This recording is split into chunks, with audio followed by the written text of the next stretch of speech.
500 feet of sandstone hangs over a side canyon in northeastern Arizona, and beneath it sit 150 rooms that nobody has lived in for 700 years.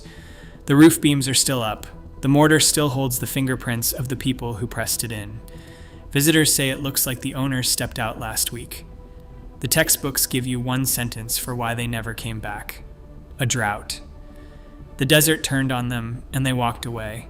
But every beam in that alcove carries a year written in its rings, and the last tree anyone cut here fell in 1286.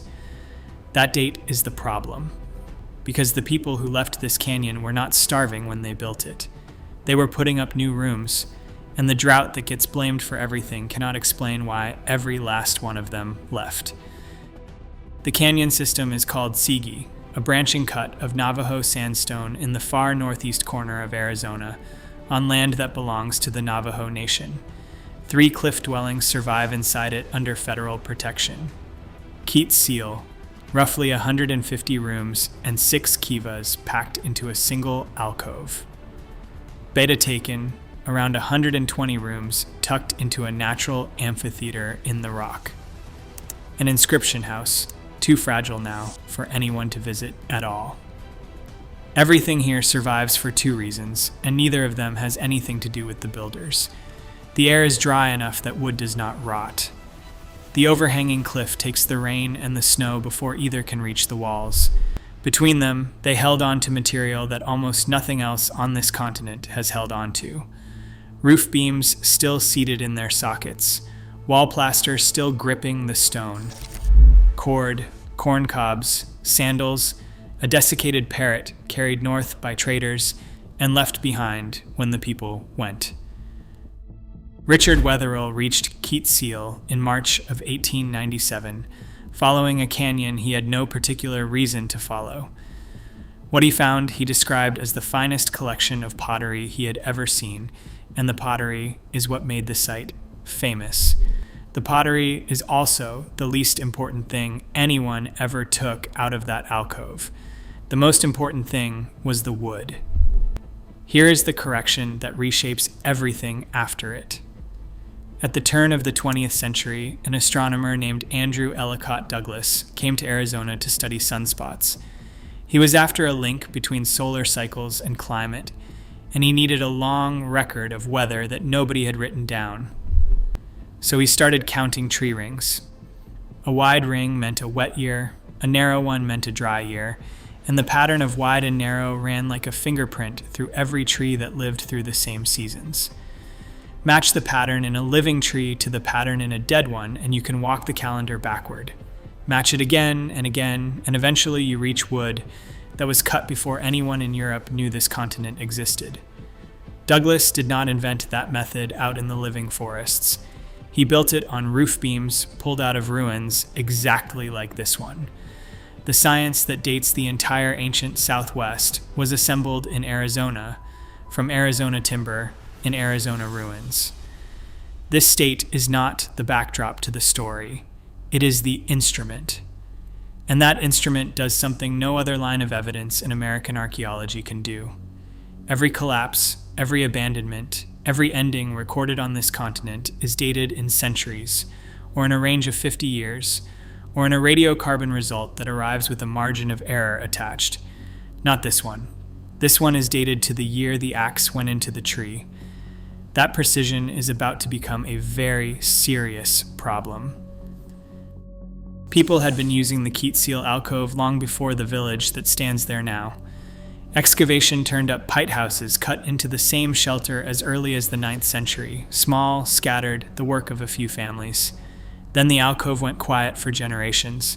The settlement visitors see today began around 1250, and what happened next is recorded in the beams with a precision that borders on uncomfortable. Between 1272 and 1275, the builders at Keat Seal put up dozens of rooms. 3 years.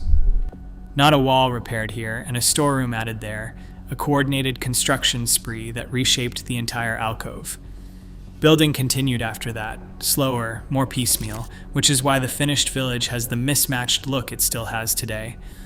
The last rooms went up in 1286. Beta Taken tells the same story with even sharper edges.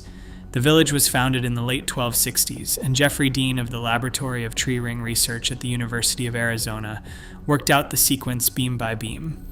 Betatakin was not built the way villages usually grow, one household at a time as need arrives. It went up in planned bursts, and the timbers show something stranger still. Many were cut years before they were used, stockpiled and left to season while the site sat waiting. Sit with what that means. Somebody selected the alcove, felled the trees, stacked the wood, and waited for it to dry. That is not desperation. That is a committee deciding where the next generation is going to live and then preparing the ground for them. Now hold that against the story you have been told. A people crushed by drought, scraping the last maize out of failing soil, retreating into the rocks to die. The archaeology of a dying community looks like abandoned rooms, patched walls, shrinking floor space, and a diet sliding toward whatever can be caught or dug. That is not what the beams describe. The beams describe planning, surplus labor, and confidence in a future. The excavation record backs it up. The local environment inside these canyons appears to have fed the people living there and produced a margin on top of it, even while conditions elsewhere on the plateau were turning. The honest limit matters here, so take it now rather than later. Peak population at Keet Seal may have reached only about 150 people, and a full alcove is a constrained alcove. A community can be well fed and still be running out of room. Prosperity and pressure are not opposites, and nobody should pretend the wood settles the question of how these people felt about their situation. But it settles the timing. Within roughly 14 years of the last beam going into the last roof, Keet Seal was empty. Betatakin was empty. And within another 14 years after that, so was every canyon, mesa, and valley for 200 miles in every direction from this spot. The explanation you have heard is not stupid, and it is not made up. It is built on real data, and it deserves to be stated at full strength before anyone takes a swing at it. Beginning around 1276, the Colorado Plateau entered a dry period severe enough that archaeologists gave it a name of its own: the Great Drought. It ran for roughly 23 years, closing out the century. Maize does not forgive that. In country where farmers were already growing corn at altitudes and in soils that should never have supported it, a run of failed summers is not an inconvenience. It is the removal of the foundation. And here is the detail that makes this the most elegant piece of evidence in the entire story. The drought is measured in the same wood that dates the buildings. The beam that tells you a roof went up in 1274 also tells you how much rain fell that summer, and the summer before, and every summer of that tree's life. One object, two records: the calendar and the weather report, cut from the same log. So the standard version writes itself. The rain stopped. The corn failed. The people left. Except the researchers who work this material closest have never been satisfied with rainfall as the whole answer. Jeffrey Dean's argument, built across decades, is that the deeper problem was water in the ground rather than water in the sky. Across the plateau in the late 1200s, streams began cutting downward into their own floodplains, and the water table dropped with them. That process does not care what the clouds are doing. Rain, you can wait out. A channel cut 15 feet below the fields your grandfather planted is not a bad year. It is the permanent removal of the only farmland you have. Now the number from the opening and what it actually means. 1286 is not simply the last construction date at Keet Seal. It is not the last date at Betatakin. It is the last tree cutting date recovered from any ancestral pueblo and ruin anywhere on the Colorado Plateau. Not the last in this canyon. Not the last in Arizona. The last one. After 1286, across a homeland spanning 4 modern states, no one cut a beam to build with again. The record does not thin out. It stops.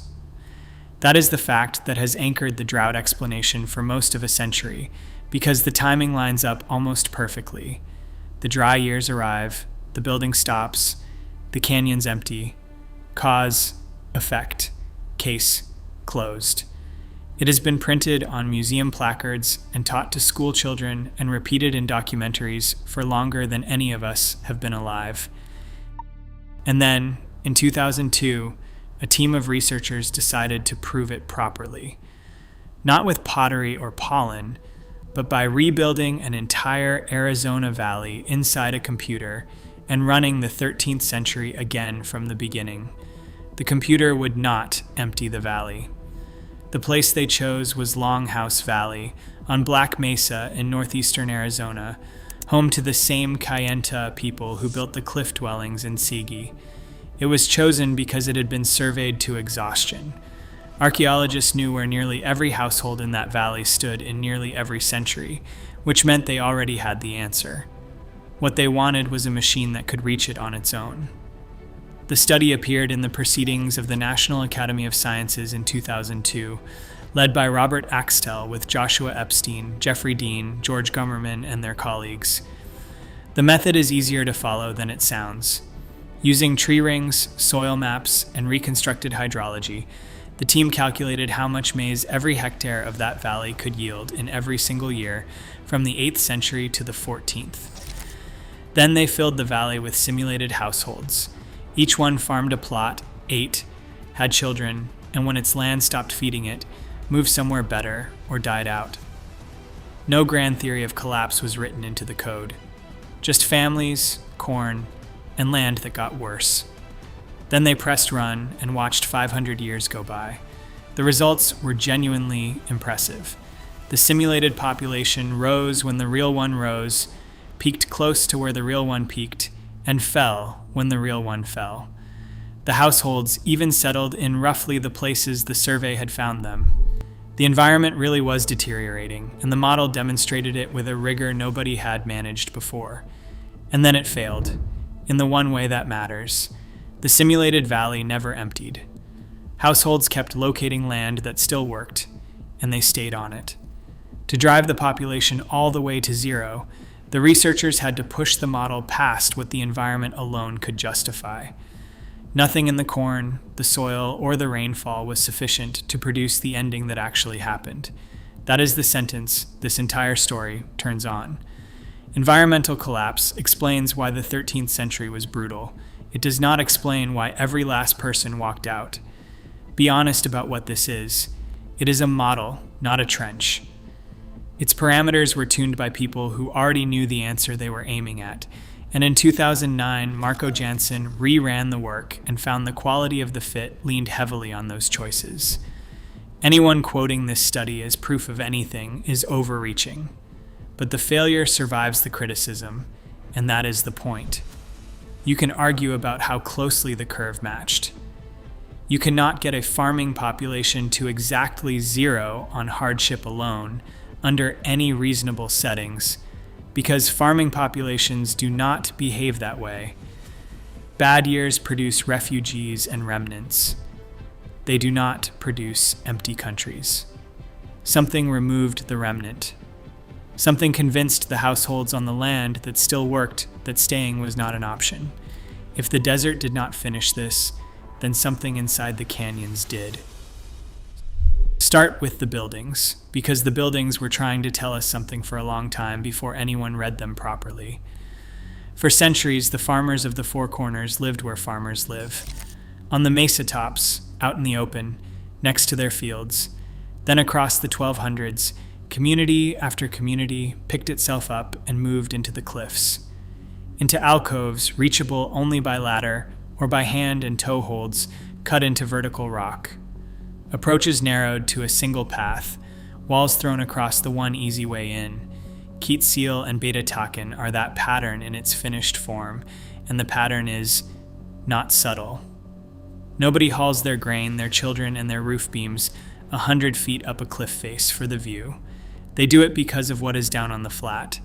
The skeletal record across the region has been accumulating in the same direction. The synthesis published as Leaving Mesa Verde, edited by Timothy Kohler, Mark Varian, and Aaron Wright. documents rising rates of traumatic injury through the century, along with sites that were burned and not rebuilt. Say the limit plainly, because it matters. The strongest of that evidence comes from Colorado, not from these Arizona canyons. Nobody has excavated a massacre out of Sigi. Importing the violence from 400 kilometers away and pinning it on this alcove would be exactly the kind of shortcut that got the original story wrong. There is a quieter explanation running alongside it. Donna Glowacki's work argues that religious and organizational change was a driver in its own right, not merely a symptom of hunger. Communities do not only fracture because the harvest fails. They fracture over how they are governed, over who holds ceremonial authority, over what the world is supposed to mean. A settlement can be perfectly well fed and still come apart at the seams. And then there is the mechanism that turns any of this into a total departure, the one the simulation was missing. A village is not only a place, it is a supply of trading partners, marriage partners, hands at planting time, and bodies on the wall when something goes wrong. When your neighbors leave, none of that leaves with them gradually. Your sons cannot find wives. Your surplus has no buyer. Your defensible alcove needs 30 adults to hold it, and you have 11. The land under your feet is still perfectly good, and staying on it has become impossible anyway. Departure feeds departure. Each family that goes makes the position of the next family worse, and the whole thing accelerates until the last household in the canyon is leaving for a reason that has nothing to do with rain. None of this is proven for Sigi specifically. The beams give a date, not a motive. What they establish is that this was a decision taken by people with options, and not a slow starvation. Which leaves the question the vanishing story never bothered to ask, because it assumed there was no answer. Where did they actually go? 300 kilometers south of Sigi, in the San Pedro Valley of southeastern Arizona, sit two sites that answer it. Reeve Ruin, excavated by Charles D. Pesso and published in 1958. And the Davis Ranch site, dug by Rex Gerald in 1957, whose results waited more than 60 years for full publication until Patrick Lyons of the Arizona State Museum brought them out in 2019. What identifies the people who built them is not the pottery. Pottery is the weakest evidence in migration archaeology because pots travel on their own. A bowl in a room proves somebody traded. It does not prove anybody moved. What D. Peso and Gerald found instead were the details nobody copies and nobody imports. Kayenta entry boxes, a stone-lined step down at the doorway with a slab set upright to deflect the draft from the hearth, built to the same specification as the doorways in the northern canyons. And perforated plates, a plain clay disc a potter uses as a working surface, with no ancestry anywhere in southern Arizona and no local tradition behind it. Follow the logic, because it is the strongest chain in this entire story. Prestige goods travel, ideas travel, doorways do not travel. Nobody 400 kilometers away decides to rebuild the entrance to their own house in a foreign style for fashion. The way you build the threshold you step over every day of your life is the last thing you keep and the last thing you would ever borrow. These were not trade goods. These were people. The arrival was not gentle either. Reeve Ruin sits above a 60-foot rock face with its approaches walled off, and the Hohokam communities already living nearby responded by pulling together into walled settlements they had not needed before. Work by Jeffrey Clark and Patrick Lyons reads that as a contested arrival. The newcomers were not guests, and both sides knew it. Then, in April of 2025, the journal Nature published something the field had never managed before. Tomas Pinotti, Michael Adler, S.K. Willerslev, and their colleagues compared 16 ancient genomes from Picuris Pueblo, territory in northern New Mexico, with 13 living members of the tribe. The project was requested by Picuris, controlled by Picuris, and co-authored by their leadership. The result was unbroken continuity and a close genetic relationship to the individuals buried at Pueblo Bonito and Chaco Canyon. Be precise about what that does and does not cover. It concerns Picures and Chaco. It is not a study of Tsegi, but it establishes the principle the whole mystery denied, which is that the people did not go anywhere the record cannot follow. And there is one more thing, sitting in plain sight the entire time. The Hopi have always called Keet Seal by its name, Kawestima. They call Bidatakin Talastima. They name the clans who lived in those alcoves and left. The address was never lost. Only the people writing the textbooks lost it. Tonight the alcove is still there, 500 feet of sandstone holding 150 rooms against the weather. The beams are still seated where they were placed. The mortar still holds the fingerprints. Somewhere in that roof is the last piece of wood anyone on the Colorado Plateau ever cut to build with, felled in 1286 by someone who had no reason to think it was the last of anything. They did not vanish. They left, which is a different thing entirely, and people leave for reasons. The record was never missing. It was simply written in tree rings and doorways and in the names of clans, and nobody looked there. The canyon emptied. The people did not. If you want the next one of these hiding in plain sight, hit subscribe. And tell me this. What finally made the last family in Sigi decide it was time when they had only just finished building?